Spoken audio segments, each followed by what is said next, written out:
Um, as I told before, we have two types for strain gauge based on its structure. The first one was unbounded, and the second one is bounded structure.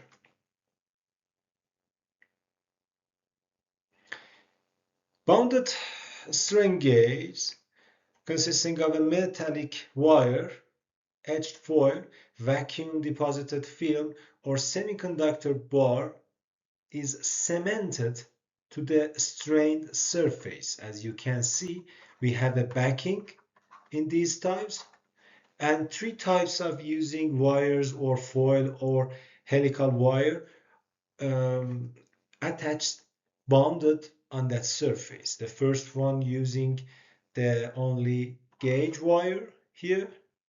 The second one is the foil type. And the third one is the helical wire. We have a helical coil and we compress it and attach this coil on a surface, on a backing. We have a backing, something like this, and the strain gauge placed, bounded on this surface. And if we push, for example, this surface, the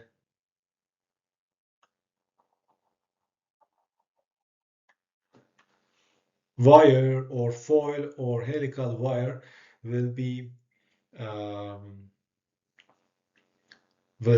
strained.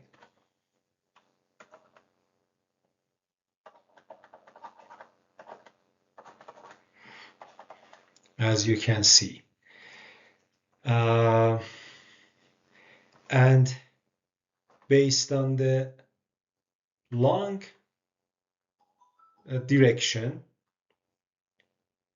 of the wires, we can find the highest sensitivity direction of the sensor. As you can see, the highest sensitivity of the first sensor is this direction. The second one's direction is this, but because of the longest length of the wires or strain gauge on the backing, in the third one, the direction of the highest sensitivity is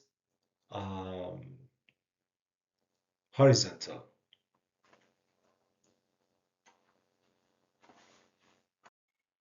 As you know, the main element of the strain gauge sensors is a resistance. And the resistance can be changed by temperature variations. And temperature variation leads to maybe not stable output of the strain gauge. Therefore, a second strain gauge as a dummy element that is also exposed to the temperature variation will be used to temperature compensation, but not to strain, not to sense.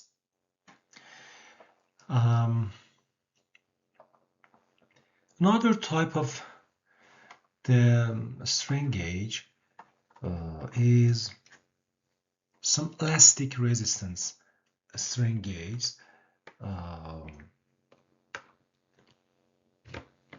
which are extensively used in biomedical applications, especially in cardiovascular and respiratory dimensional and plethysmography determinations. These systems normally consist of a narrow silicon rubber. This narrow silicon rubber tube with a thin inside, and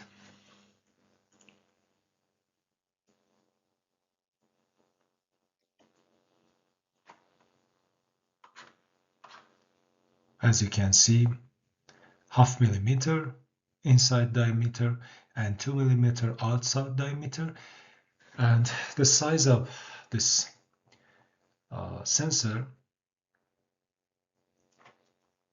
is between 3 to 25 centimeters in length, and filled with mercury or with electrolyte or conductive paste, and it's suitable to measure the variation of the volume of our body. For example, the outer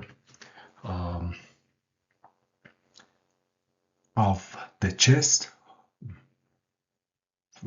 is used for respiratory determination, respiratory measurement of the respiratory rate, or something like that.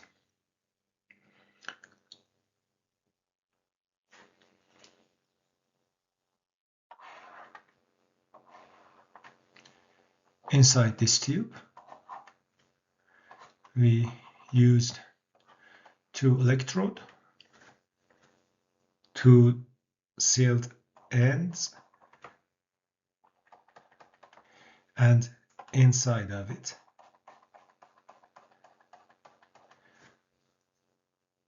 is filled with mercury or some electrolyte, some conductive electrolyte.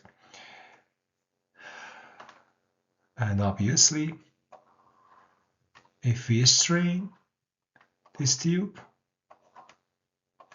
the diameter of this tube will be reduced and the length of it will be increased, like a normal strain gauge.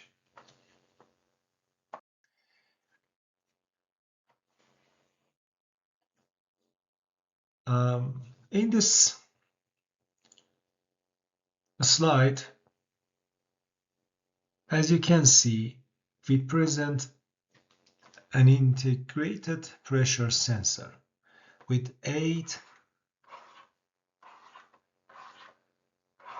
sensors, 8 strain gauge sensors placed on a silicon diaphragm,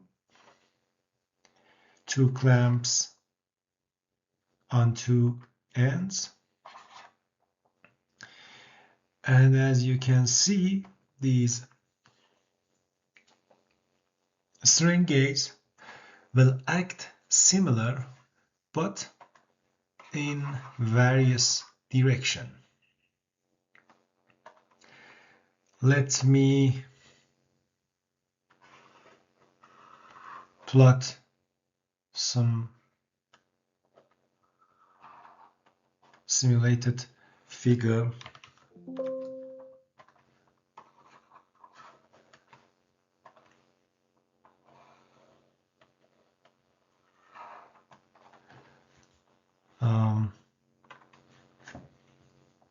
Assume that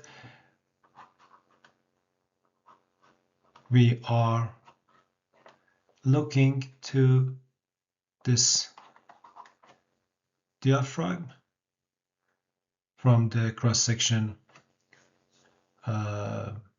view, and if I push the sensor from this side,